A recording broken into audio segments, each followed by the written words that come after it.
making this video because I do have a 3D video on my channel where I was experimenting with how to do 3D. I still haven't attended any official training. I will be, but I wanted to make this video because I've been requested on several occasions to show how I've been practicing the 3D lashes. So first of all, I just want to make it really clear that this is not a training video. All I'm doing in this video is sharing the techniques that I've figured out for myself by talking to other techs, by reading forums. Hopefully you'll see something in here that might help you. If not, that's fine. Enjoy. First of all, I've changed my standard deep ring cup to a more shallow cup. Other lash techs like to use stones or crystals. They don't really want to try and get deep into the glue with 3 tiny little lashes that you're using. I really also don't want to dip very far up onto the strand of the lashes either, so I'll show you what I mean about that later. The type of lashes that I'm using are synthetic mink, and I've only been experimenting with 0.07mm lashes. So if you're already a lash tech and you know how to put on individual lashes, then all of that applies as per normal so far. The fun part of learning 3D lashes is in the pickup. This is where it gets a little bit difficult. So first of all, I figured out early on I needed the right tweezers. I'm using Vitis ESD 15. They are curved and I find them much more helpful in picking up several lashes. And then I'm using ESD 12.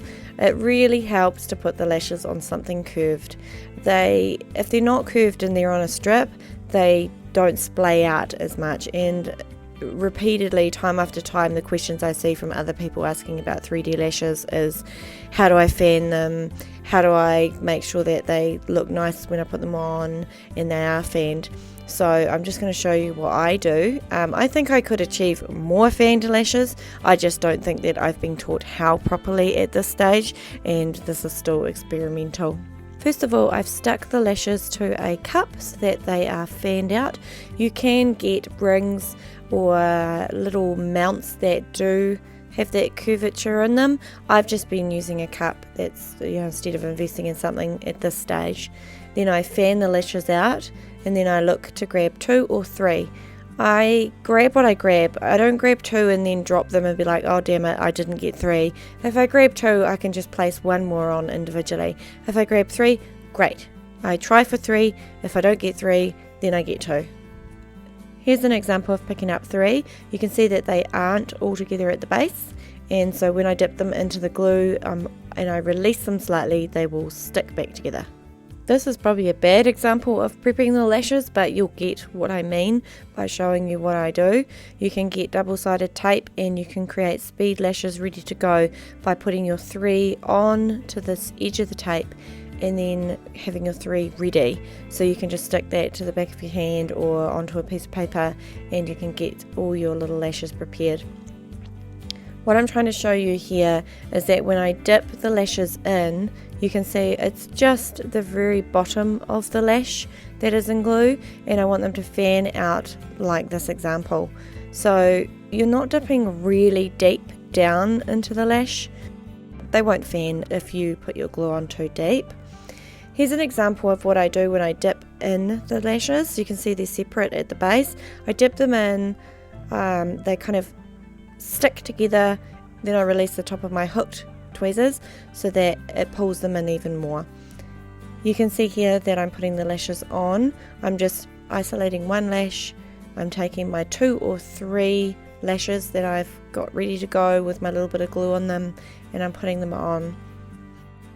You can see that one there that came apart quite well in a little fan. That's quite nice. If they don't come apart in a little fan, I either disregard the one that I have, or I add maybe another 1 or 2 by capping or stacking. I think that's another technique some people would choose to do. It's a bit longer technique.